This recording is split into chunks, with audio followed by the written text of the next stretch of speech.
सबसे तेज भगवा news 24x7।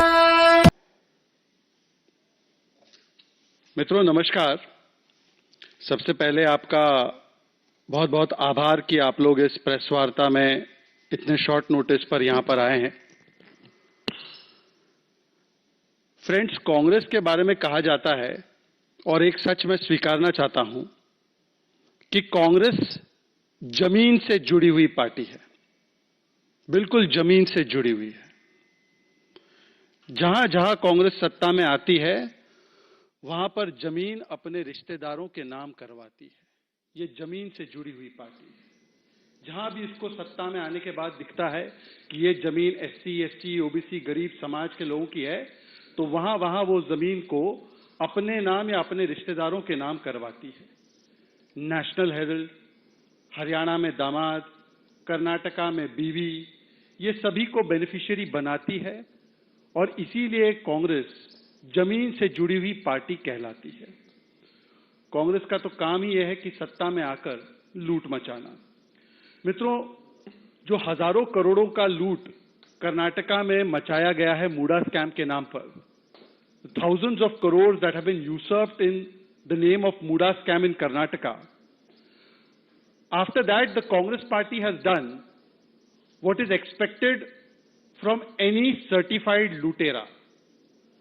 हजारों करोड़ों की जमीन मूडा स्कैम में लूटने के बाद जो एक पेशेवर चोर करता है, उसी प्रकार का रवैया आज कांग्रेस पार्टी कर्नाटका में दिखा रही है। मतलब कि कानून से अपने आप को बचाने के लिए, to avoid the long hands of the law, CBI के जनरल कंसेंट को ही विड्रॉ कर देना। कांग्रेस पार्टी आज एक लुटेरा चोर, एक प्रोफेशनल चोर, एक प्रोफेशनली करप्ट पार्टी की तरफ पेश आ रही है। मतलब पहले भ्रष्टाचार करती है और फिर भ्रष्टाचार की जब जांच की आंच उसके पास पहुंचने लगती है, तो जैसे एक चोर अपने आप को पुलिस से बचाता है, सीबीआई से बचाता है, एजेंसी से बचाता है, वैसे कांग्रेस पार्टी अपने आप को सीबीआई से बचाने के लिए अब सीबीआई के पास से जो जनरल कंसेंट होता है वही कर्नाटका से विड्रॉ करने का काम उसने किया है। और इसीलिए यह कहना अतिशयोक्ति नहीं होगा कि कांग्रेस पार्टी का रवैया पहले चोरी और उसके बाद सीनाजोरी, first you earn and after that you are brazen about it, यही एटीट्यूड और अप्रोच बन चुका है कांग्रेस पार्टी का कर्नाटका में भी और पूरे देश में भी करप्शन के प्रति।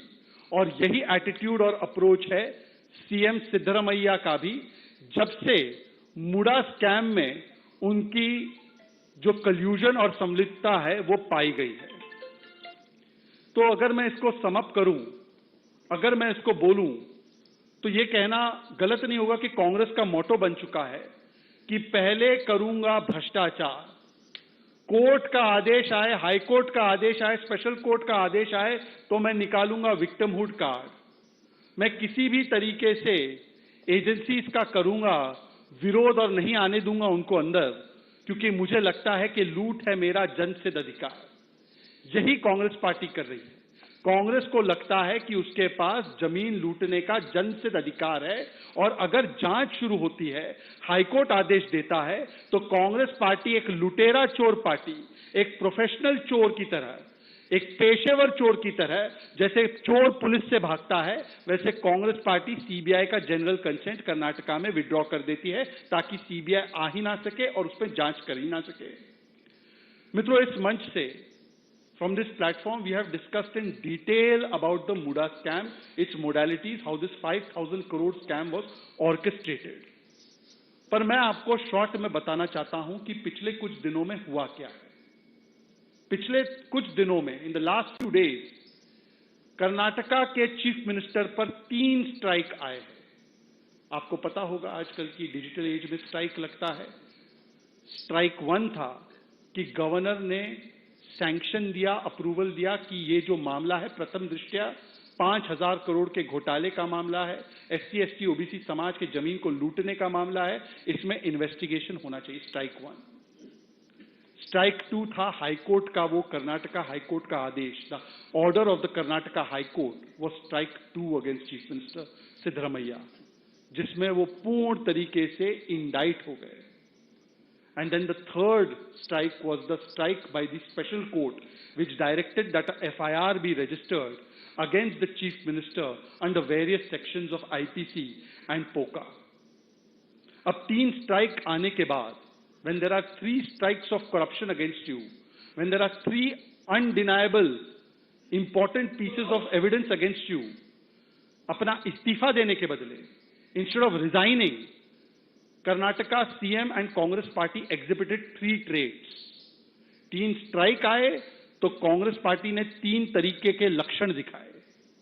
पहले, एससी समाज से आने वाले हमारे बहुत ही विवेकशील देश के कर्मठ व्यक्तियों में से एक थावरचंद गहलोत जी के विवेक पर सवाल उठाया गया। The Congress party immediately started resorting to abusing the governor. मैं गवर्नर को कभी भी एससी, एसटी, ओबीसी इस प्रकार से नहीं दिखता।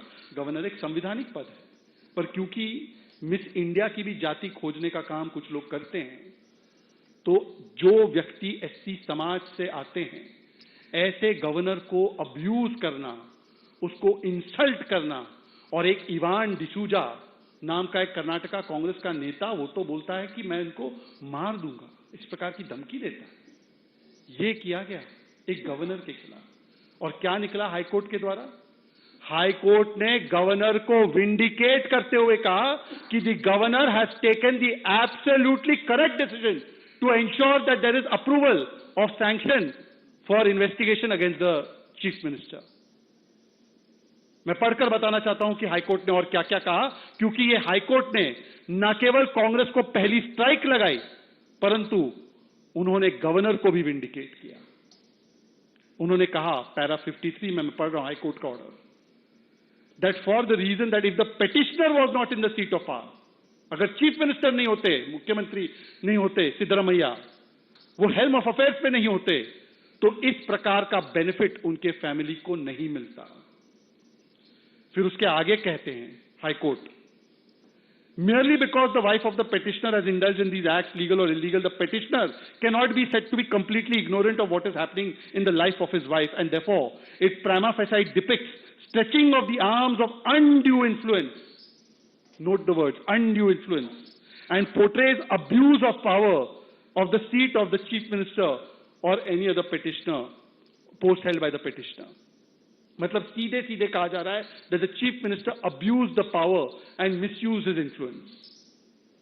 फिर हाईकोर्ट कहता है, the petitioner CM is undoubtedly behind the smoke screen of every benefit that has flown to the wife of the petitioner. The benefit is to the family prima facie due to the power of the petitioner. साफ साफ high court ने कहा कि because the chief minister is in position of power, वो क्योंकि सत्ता की गद्दी पर बैठे हैं, आसीन हैं, इसीलिए इतना बड़ा मुनाफा उनके परिवार और परिवारजनों को मिला है। Not a single instance is shown, आगे हाईकोर्ट कहता है, where a person who has relinquished land in Kesaragram has been granted compensatory land in upscale area of Mysore city. मतलब कि ये फायदा भी जो पहुंचाया गया है केवल अपने परिवारजनों को। कांग्रेस जमीन से जुड़ी हुई पार्टी है और जमीन का फायदा केवल अपने दामाद और बीवी को पहुंचाती है, दामाद बीवी को ही लाभ पहुंचाती है। इसीलिए यहां पर भी कहा गया है कि किसी एससी समाज के व्यक्ति को, किसी गरीब व्यक्ति को इसका फायदा नहीं मिला, केवल जो सिद्धरमैया जी की धर्मपत्नी है, परिवारजन है, उनको फायदा मिला। और आखिरी में हाईकोर्ट कहता है, finally the high court says, how and why the rule was bent in the favor of the family of the chief minister is required to be investigated. If this does not require investigation, I fail to understand what else can merit investigation. ये आने के बाद Congress party का response होता है कि governor के विवेक पर आज भी वो सवाल खड़े कर रहे हैं।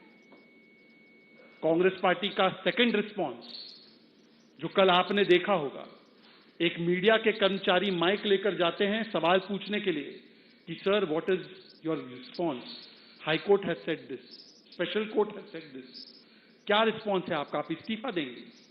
तो जो मोहब्बत की दुकान चलाने वाले बात करते हैं, जो फ्रीडम ऑफ प्रेस और फ्रीडम ऑफ स्पीच की बड़ी बड़ी बातें करते हैं, वो मीडिया के माइक को धक्का मारते हैं और एरोगेंटली बोलते हैं कि कौन है आप मुझसे सवाल पूछने के लिए। इसका मतलब साफ है कि कांग्रेस पार्टी मोहब्बत की दुकान नहीं, कांग्रेस पार्टी भ्रष्टाचार के भाईजान और मीडिया को धमकी की दुकान और एससी समाज के गवर्नर का अपमान करने की दुकान है। ये सेकंड रिस्पॉन्स था, मीडिया के माइक को धक्का मारना, मीडिया को गालियां देना, मीडिया को साइलेंस करना। और जो अब कल हमने थर्ड रिस्पॉन्स देखा है कांग्रेस पार्टी का, जो एक प्रोफेशनल लुटेरा या प्रोफेशनल चोर करता है, एक प्रोफेशनल लुटेरे की तरह कांग्रेस पार्टी ने सीधे सीधे जैसे चोर पुलिस से बचने के लिए छुप जाता है, वैसे सीबीआई के लिए ही जनरल कंसेंट विड्रॉ कर दिया है। This action of the Karnataka Congress government depicts a guilty mind in itself. The very action of trying to evade the CBI, to avoid the CBI. क्योंकि आपकी सरकार तो मई 2023 में बनी, आज आपको समझ में आया सीबीआई इज एक्टिंग विंडिक्टिवली। आज सितंबर 2024 में आपको समझ में आया कि CBI is not acting according to the law, जब हाईकोर्ट का इतना स्टिंगिंग इंडाइटमेंट आपके खिलाफ आया। और इसीलिए मैं कुछ सवाल आज पूछना चाहता हूं कांग्रेस पार्टी से, 6-7 सवाल। Question number 1 to Congress party, Rahul Gandhi and to all the worthies, if there is nothing to hide in the MUDA scam, why don't you step down mister chief minister, allow for a free and fair probe, allow for a free and fair investigation, and why is it that at this late stage you have withdrawn the CBI consent? When your government was formed in May 2023, then today why you have woken up and why you have done the withdrawal of consent? पहला सवाल है, कुछ छिपाने लायक बात नहीं है, तो आज इस लेट स्टेज में आप सीबीआई का कंसेंट विड्रॉ क्यों कर रहे हैं? और फ्री एंड फेयर प्रोब हो जाए, इसमें इतने सारे इंडाइटमेंट्स आने के बाद कम से कम क्या कोई भी नैतिक कानूनी अधिकार बनता है कि चीफ मिनिस्टर अपने पद पर बने रहें? सेकंड क्वेश्चन, क्या ये संयोग है या सोचा समझा प्रयोग है कि इतने सारे ऑर्डर्स और ऑब्जर्वेशंस और इंडाइटमेंट आने के बाद कोर्ट के द्वारा आपने अपनी चोरी को छिपाने के लिए सीबीआई को ब्लॉक किया है? Isn't it not true that after the overwhelming evidence that has been heaped upon you by the agencies and by the courts, now you have blocked the CBI so that you can evade the action on your acts of corruption? एक उदाहरण ये भी है कि जब मोदी जी स्वयं CM थे तो उन पे ना जाने कितने सारे केसेस, कितने सारी एजेंसीज अनलीश कर दी गई थी, पर कभी भी गुजरात सरकार ने उस समय की या मोदी जी ने इस प्रकार का रवैया नहीं अपनाया था। इनफैक्ट वो मुख्यमंत्री होते हुए हर इन्वेस्टिगेशन में किस प्रकार से साथ देते थे, समर्थन देते थे। और यही टेस्ट होता है, यही डिफरेंस होता है एक ईमानदार और नैतिक व्यक्ति में और उस व्यक्ति में जो मान लेता है, स्वीकार लेता है कि चोर की दाढ़ी में तिनका जरूर है। तीसरा सवाल, राहुल गांधी जी, आप संविधान की बड़ी बातें करते हैं, आप संविधान और समाज के सम्मान की बड़ी बातें करते हैं। क्या गवर्नर को, खास करके थावरचंद गहलोत जैसे एक अति वरिष्ठ गवर्नर को जिस प्रकार से गालियां और धमकी दी गई, इसके ऊपर कांग्रेस पार्टी का क्या स्टैंड है और कांग्रेस पार्टी ने क्या कार्रवाइयां की?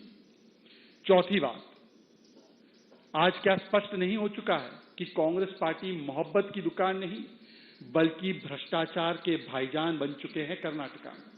क्योंकि कर्नाटका में केवल ये मुडा स्कैम नहीं, अब तो मुडा स्कैम 5000% कंफर्म हो चुका है। पर मुडा स्कैम के अलावा वाल्मीकि स्कैम में भी एसटी समाज का पैसा लूटा गया, लैम्बोर्गिनी गाड़ी खरीदी गई, शराब खरीदी गई, चुनाव में वो पैसा इस्तेमाल किया गया, एक व्यक्ति की आत्महत्या भी हुई, मंत्री का नाम भी सामने आया। और बेशर्मी से कांग्रेस पार्टी कहती है स्कैम तो हुआ है जी, पर 180 करोड़ का नहीं हुआ है, केवल 90 करोड़ का स्कैम है। ये भी उन्होंने सर्टिफाई किया है कि ये स्कैम हुआ है। फिर उसके बाद ट्रांसफर पोस्टिंग घोटाला, चावल घोटाला और जो जमीन से जुड़ी हुई पार्टी कहने का मेरा तात्पर्य ये था कि न केवल गांधी परिवार का नेशनल हेराल्ड घोटाला, बल्कि खड़गे परिवार के ट्रस्ट में भी जिस प्रकार से एरोस्पेस पार्क की जमीन आई, उसमें भी बहुत बड़ा प्रथम दृष्टया घोटाला सामने नजर आ रहा है, क्योंकि एक SC ST समाज के व्यक्ति को जो स्टार्टअप के लिए जमीन मिलनी चाहिए थी, वो कॉन्फ्लिक्ट ऑफ इंटरेस्ट और अब्यूज ऑफ पावर करके एक फैमिली रन ट्रस्ट को मिल जाती है। तो कांग्रेस पार्टी मोहब्बत की दुकान नहीं है, ये भ्रष्टाचार के भाईजान बन चुके हैं। और क्या CM को किसी भी रूप से कंटिन्यू करने का अधिकार अब इसके बाद मिलता है? और आखिरी सवाल, ये CBI ED का रट लगाना बंद कीजिए राहुल गांधी और कांग्रेस पार्टी। ये वही राहुल गांधी है, जब उनको सूट करता है तो वो कहते हैं विजयन जी के पास चली जाए ED, विजयन जी के पास चली जाए CBI। जब उनको सूट करता है तो शराब घोटाले में लिकर स्कैम की कंप्लेंट लेकर ये लोग CBI ED के दरवाजे पहुंच जाते हैं और कार्रवाई होती है तो दिल्ली कांग्रेस पूरे जगह पर पोस्टर लगाती है, केजरीवाल चोर है, केजरीवाल चोर है। और जब सूट नहीं होता है तो ये पार्टियां CBI ED के खिलाफ मोर्चा खोल देती है। आज सवाल CBI ED का नहीं है, आज सवाल सिर्फ इतना है कि Rahul Gandhi, do you consent to the insult of the governor? Do you consent to such corruption that has taken place, which is of 5,000 crores? And if you do not consent, then without any delay, Mr. Siddaramaiah must resign. He must step down for a free and fair probe. धन्यवाद आपका। अब इससे जुड़े हुए कोई भी सवाल होंगे या और कोई विषय होंगे तो आप प्लीज पूछ सकते हैं।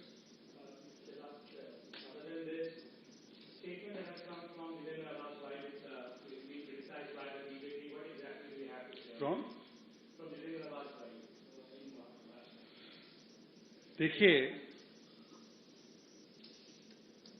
ये कोई नई बात नहीं है कि इंडी अलायंस के सारे घटक दल जो है, चाहे कांग्रेस हो, चाहे एनसीपी शरद पवार फैक्शन हो, चाहे वो समाजवादी पार्टी हो, चाहे आरजेडी हो, इनका एक सॉफ्ट कॉर्नर है आतंकवादियों के प्रति। इसी महाराष्ट्र में हमने देखा है कि कांग्रेस के वरिष्ठ नेता विजय वडेट्टीवार कसाब को क्लीन चिट देते हुए कहते हैं कि कसाब ने तो नहीं मारा था हेमंत करकरे को, उनको तो मारने वाला हिंदू पुलिस वाला था। मतलब पाकिस्तान और कसाब को क्लीन चिट देने का काम। हमने देखा है कि किस प्रकार से इसी महाराष्ट्र में असलम शेख नाम के कांग्रेस के एक मंत्री थे, उन्होंने याकूब मेमन की पैरवी की थी। इसी MVA अलायंस के घटक दल समाजवादी पार्टी के अबू आजमी ने भी याकूब मेमन की पैरवी की थी। समाजवादी पार्टी ने तो एक समय पर जब सुप्रीम कोर्ट ने सिमी पर प्रतिबंध लगाया था तो सिमी को भी मासूमों का झुंड बोला था।